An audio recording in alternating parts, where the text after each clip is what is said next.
So in the last talk, I introduced this book, Wired to Create, and now you're reading one of the chapters in that for this week and doing a think sheet on it. I think it's a very important book. I would love to assign the whole thing, but actually what we're going to do in the talk today is kind of give you a summary of what this book says.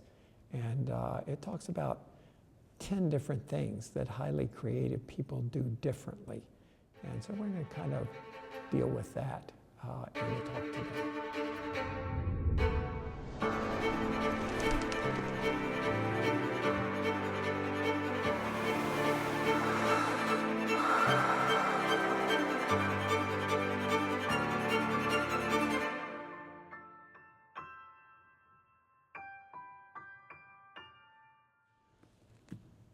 So the idea here is that creative people have different priorities than other people, and they just operate their lives in a slightly different way.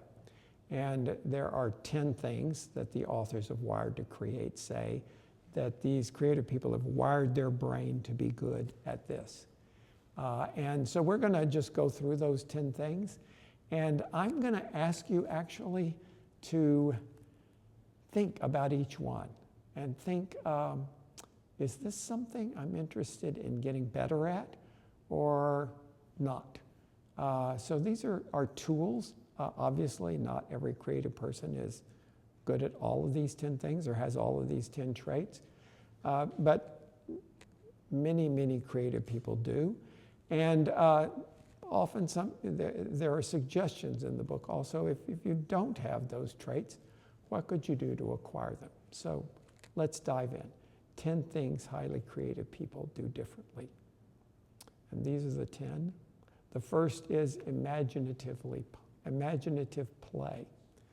Now, imaginative play means that you're not sort of serious or directed all the time. You're expansive.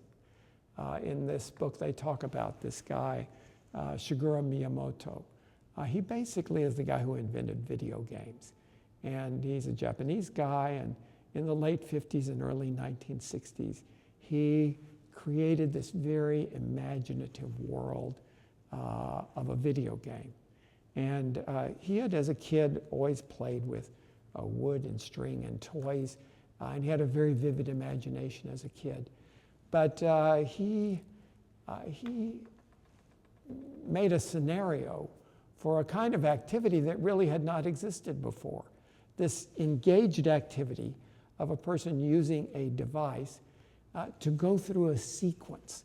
And that was one of the key things about the early video games, and still very present in video games, is that they really go through a sequence. And this came from, when he was a little kid, there was near his home, there was an area that had a cave, and it was kind of hidden from most people. And as he explored around, he went into this cave, and it was that sequence in the cave of discovering different things along the line. And he realized, whoa, that just provoked my imagination like crazy. Because I couldn't see around the next corner, I would imagine some crazy dragon or something happening different that I couldn't anticipate. And it was that thrill in the imaginative play he did as a child that he thought, I could capture that in a video game. The whole thing about video was it was sequential. So I could take people through a route, and you never knew what was quite around the next corner. So that became a hallmark of the whole notion of a video game. And his time spent in that dark cavern, letting his imagination run free, transferred into Super Mario Brothers, where there was this kind of sequence and different things would happen along the way, and you would deal with that, and you're trying to get to the end. And then he built on that in other things that he did for beyond Super Mario Brothers. He did Donkey Kong, and then he did The Legend of Zelda, and then he invented the Wii console. And this guy kind of became the Walt Disney of the video world. he invented a whole new genre of entertainment. He established Nintendo, and he became their luminary. He's now kind of an old guy, but he's never quite lost his sense of play, imaginative play. He approaches everything playfully. And you know, when you're making games, that would seem like it's obvious, but honestly, for a lot of people, it's not obvious, and they're not playing when they're trying to make something that is meant to be entertaining. So as journalist Nick Baumgarten wrote in 2010 New Yorker profile, Miyamoto always sought to recreate a sense of wonderment, the sense of wonderment that he experienced as a child in his games.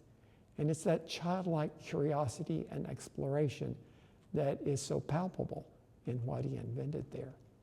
And that imaginative play is not just there in something like video games, but imaginative play is a part of music, it's a part of art, it's a part of even science. That idea of just imagining and thinking, and just like he was doing in that cavern, imagining what might be around the next corner and fantasizing about that. So pretend play is more common among children than if their parents have been talking to them and if they've been telling them stories and there's been a kind of narrative that's a part of their life.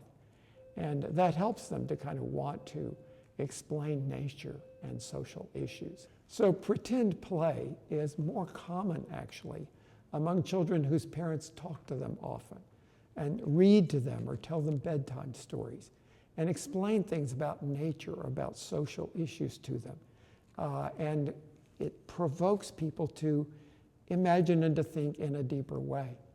But not only kids, but adults need this kind of support to dream and play. They need to read and become more expansive in that way. They need to have conversations with people about social issues. All of these things provoke imaginative play. As adults, cultivating a childlike sense of play can revolutionize the way we work. It also just makes work a lot more fun. We tend to think of work, even when it's creative in nature, as being serious or difficult. It's going to have to be painful. But in fact, one of the cool things about working creatively is you can just kind of make it fun and emphasize the fact that it needs to be play. When it comes to creative work, there's a time for seriousness for sure, but there's also a time for play. And very often the best work is a resultant of combining both effort and ease. So one of the things creative people do differently is they constantly do imaginative play. Now the question here, do you do imaginative play? Is this a part of your everyday life? How could you cultivate more imaginative play? A second of the 10 things that creative people do differently is passion. Steve Jobs said that igniting passion is the only way to do great work. In this book, Wired to Create, they say a love of one's work is a key not only to productivity, but also high-level creativity. And passionate people are more likely to do the hard work necessary to achieve their goals. So passion actually drives and fuels people to do hard work. But this is a really good point, that sometimes hard work can lead to passion rather than the other way around. I know I'm a big advocate of the fact that the more you know about something, the more you get interested in it and you develop a passion for it. If you don't know much about it, it's very hard to be passionate about it. So I don't know if you're an international student from Peru and you go to a UT football game and you look out that field and you see 22 crazy people running around, and I mean, it's just boring. How could you be passionate about football? It's just boring. But it's because you have not done the work to figure it out. But if you went to football games, if you watch them on TV, if you maybe read a little about the game, and pretty soon you actually become knowledgeable, you do the hard work, then it's a fantastic and fascinating game, And you may well become passionate about it. So sometimes it is putting in the time and effort that actually leads to developing passion. So in this book, they outline 3 ways. If you want to develop more passion, there are 3 ways to do it. One is go out there and have new experiences. How do you know if you'd be passionate about that? If you don't, take a little time and experience it. Maybe it works, maybe it doesn't work. Not a lot of risk there. A second way is to actually will or hope that you have passion. You have to will this into existence to some extent. And then the third thing is hard work. Sometimes you can just work and work and work on something, put in the time and effort, and pretty soon you realize, I feel committed to this. I feel passionate about it. So a third thing that creative people do differently is daydreaming. And this one I really love. Wandering offers a very personal reward, including creative incubation. We talked about incubation as that second of the 4-step process. And daydreaming is a moment when you do incubation. It's about self-awareness. It's about planning for the future. It's about reflection on the meaning of one's experiences. Sometimes it's even about compassion, but taking the time, having the time in your life to do that daydreaming is really important. Creative work requires a connection to one's inner monologue. In my house, we always talked about, when my kids were growing up, the life inside your brain. And I would see my kid, clearly they're daydreaming. They're having a life inside their brain. And it may make them completely oblivious to everything else going on outside, but they're taking full advantage of the life inside their brain. And that's important to have a connection to that inner monologue. It's this stream of desires and emotions and ways of sensing the world that create new ideas, and a personal and novel perspective arises out of that. So, and here again, this is something I'm, totally into. But all of these people, Aristotle, Nietzsche, Freud, Hemingway, Thomas Jefferson, Dickens, Beethoven, and many others have written about the importance of walking, strolling. Because when you're walking, often that's a kind of provocation of daydreaming. And I'm not sure why it is, but I definitely have my very best ideas when I'm walking. I walk to and from work every day. It's about a 30, 40-minute walk. And I get some of my best daydreaming done on that walk. I walk along Shoal Creek hike and bike trail. So it's really beautiful. At different times of the year, it's beautiful in different ways. But having a place, especially a beautiful place where you can walk and you can just daydream, a super inspiring and important part of creative problem solving. So Nietzsche went so far as to say that all truly great thoughts are conceived by walking. But it may not be walking. There are other times when you can daydream. A shower is also literally a place of incubation, a change of scenery that's fairly free from distraction, and you can just be in the shower and again have really great ideas or daydream or imagine, or and this is important time. So 3 ways to maybe enhance daydreaming. One idea is if you're working, just take a 5-minute break and let your mind relax and daydream. Maybe take a little walk, a stroll, and daydream for about 5 minutes and then go back to work. And often that's just enough to jog your creative juices and make you come up with things you wouldn't have otherwise. A second thing is, just let yourself relax in those shower times and let your mind wander. Take a shower, maybe a longer shower than you might otherwise. But it's a good time for that incubation and daydreaming. And also taking up walking or some comparable activity. I've had students in the class comment that that's why they do swimming laps. that swimming of laps is just a perfect time to daydream. They have even no visual or auditory interruptions. They're just kind of in the zone as they're doing laps, and sometimes they completely lose track of the time and the number of laps because they're in this world of their own inside their head. So daydreaming, very important. A fourth thing creative people do differently is solitude. And again, this is one I'm all over this notion of having alone time.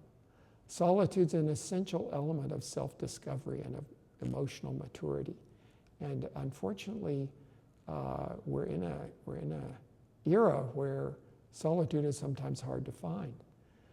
The reflection undertaken in solitude can give rise to the very most profound personal and creative insights. But it takes kind of being alone, being by yourself to do that. Being alone forces us to reflect on all aspects of ourselves, even the parts we normally choose to leave unexamined. Now, unfortunately, our culture has come, I think, to overemphasize the importance of constant social interaction and devalues and maybe misunderstands the idea of being alone. I had an international student tell me one time recently that he used to just love, when he was a brand new freshman, he loved the moment when he could go down to Jester, go through the line, get his meal, sit down at a table, and just enjoy his meal by himself. Even though there were lots of people around in the room, he had that moment of solitude by himself. No roommate, no demands in a class of having to pay attention to something, just a moment of solitude. But that didn't last very long. Before long, people recognized him or knew who he was or thought he was familiar, and they'd come and sit down by him at that table when he was by himself and say, I don't want you to have to eat alone here. Can I join you? And he said, I lost my solitude. But in American culture, we tend to think of somebody who's sitting alone in the cafeteria as, oh, they're lonely. I need to be friendly and help them out. But in other cultures, that's a very desirable moment when you're able to sit by yourself and have your meal in solitude.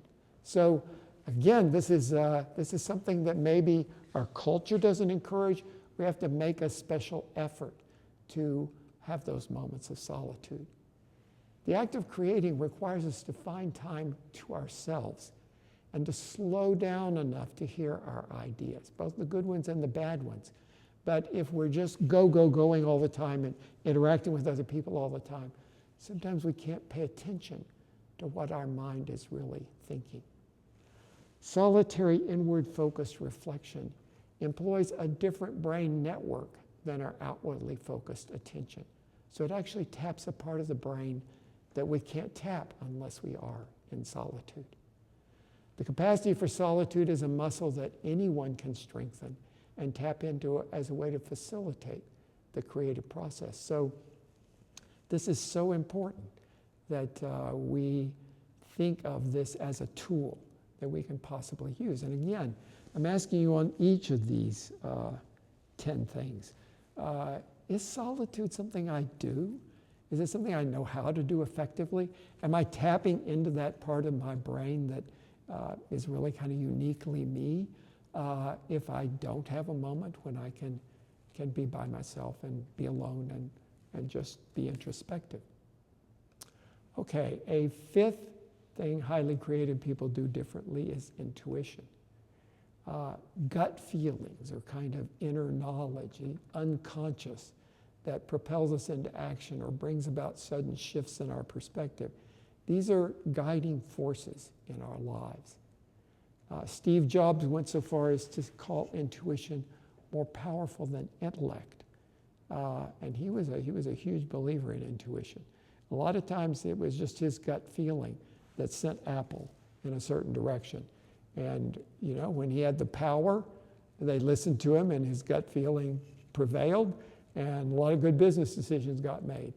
When he got a little more threatened and the company got bigger and the power was less centralized and they didn't listen to him, they got in trouble. And then for a while, he just disappeared from the company. But then when he came back and he had that power and he had that intuition, again, Apple just soared. So it was really Steve Jobs' intuition that was really important for that company's success. Steve Jobs had actually trained in Zen Buddhism, and he began to value the experimental wisdom that came from that rather than just empirical analysis. And he thought he could sniff the winds and the way things were going and understand what lay ahead. And in fact, he did, and he was super successful because of that. Now, our intuition arises from our unconscious or spontaneous or information processing systems. And it plays an important role in how we think and how we reason, how we create, and how we behave socially. These non-conscious processes are often faster than a more conscious process, and sometimes more sophisticated, really deeper in their meaning. So these spontaneous processes play a really large role in the generative or early part of creative thinking. In that incubation period, in that aha moment, that's when these spontaneous processes really work. And then exploratory phases, the early phases, are maybe more cognition and the rational side of the mind. The key to good, wise decision making is knowing when to trust your intuition and when to be wary of it and do the hard work to think things through in a different way. Sometimes working from your head and sometimes working from your heart, sometimes working in a logical way and sometimes working in a very intuitive way. So the sixth thing highly creative people do differently is they have an openness to experiences. We just need, as human beings, new and unusual experiences if we're going to think differently. We have to have a disruption of what's familiar in order to trigger us to see things in a more intense way. And this can be any kind of life experience. It can even be a traumatic life experience that jars you or makes you have a more diverse repertoire of experiences and pushes you outside the habitual patterns of thought that you're accustomed to. And that's really essential in creativity. So there are three kinds of experiential engagement. One is intellectual engagement, and this is searching for things maybe in a more analytical or academic or intellectual way, but that certainly is we need to expand our experiences intellectually. The second thing is affective engagement, and this is interaction with other people, personal relationships. Those can be really high quality experiences that then is often associated with gut feelings and emotions and empathy, how we engage with other people. And then the third thing is aesthetic engagement. Seeing things that are beautiful, seeing things that make our imagination or our mind soar because of a kind of emotional or gut reaction to them. So all three of those are really important. Intellectual engagement, affective engagement, and aesthetic engagement, and trying to get a diverse range of experiences in all three of those ways. Now, one way that we know that this diversity of experiences increases creative problem solving is to just look at immigration. In periods when we've had lots of immigration into this country, those are periods where we've had lots of new inventions and lots of exciting new ideas have happened. And that's because those people are bringing new experiences to us who are already here, but it also is very different for them. It's everybody shaking things up a little bit. Immigrants bring fresh ideas and culture and customs to an existing culture. And that makes people examine their constant experiences and creates more diverse experiences for everyone, for the immigrants and for the people who are already here. Experts may have trouble being flexible and adapting to change because they know too much. They're accustomed to seeing things in a particular way. When you get something that comes in from outside and diversifies that experience, then you get new ideas. It's newcomers to a field that are sometimes the ones that come up with the great ideas and really shift the paradigm for whatever the enterprise is. So new experiences, very, very important. New people, new ideas, just it's part of this experiential life we've talked about over and over. Just injecting that into who you are and what your lifestyle is.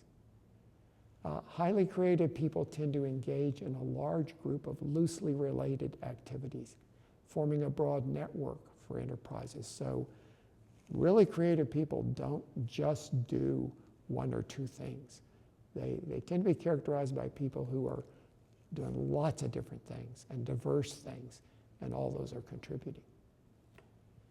A seventh thing that highly creative people do differently is mindfulness. And you're reading that chapter on mindfulness, so I'm not going to go over that in the talk here. The eighth thing is sensitivity. Creative people tend to be acutely sensitive and sometimes very, very vulnerable because of their sensitivity. They're inclined to just observe more deeply, take in and feel and process their environment more. Pearl Buck, who won the Pulitzer Prize many years ago, suggested that the world may appear more colorful and dramatic and tragic and beautiful to sensitive people. Sensitive people often pick up on little things in the environment that other people miss. This is a little bit that notion of ordinary abilities we've talked about before, but just seeing things, having empathy, feeling things more deeply. That sensitivity is important. The ninth thing is that highly creative people often turn adversity to their advantage. Suffering sometimes ceases to be suffering when you can find a meaning to it. And creative work can be a way of exploring and giving expression to even negative things that might have happened in your life. Now, it doesn't mean that creativity requires adversity. That's sort of, an artist has to suffer. That's bullshit. That's a myth. But what the point is here is that if you have an adverse thing that happens in your life, it's a chance for re-examination of your beliefs, and it then gives a power for a new and fresh and more creative direction. It makes us reconsider things that maybe we take for granted, and we have to think about some new things. The 10th and final thing that creative people do differently is they just think differently. They're not worried about convention. They're willing to break with convention if they need to. They're willing to not only generate but share non-traditional ideas. They're willing to be a bit of a troublemaker. They're perfectly happy to be labeled as an outsider, maybe not to fit exactly. Lots of kids grow up in environments that devalue creative thought and instead reward imitation and memorization and rote learning. And they get accustomed to those kinds of rules. And that makes it hard for them to think differently. And often people can recall a time in school, maybe elementary school, when they were punished for thinking differently. And these can make people suppress their natural inventiveness and ideas. But the idea is to feel comfortable being a nonconformist and control the fear response that's triggered by the possibility of failure. So these are the 10 things that successful people do differently, creative people do differently. Again, I want you to think about each of those, about you in relation to these things, and we'll talk about it a little bit more in the check-in. Thanks a lot. See you.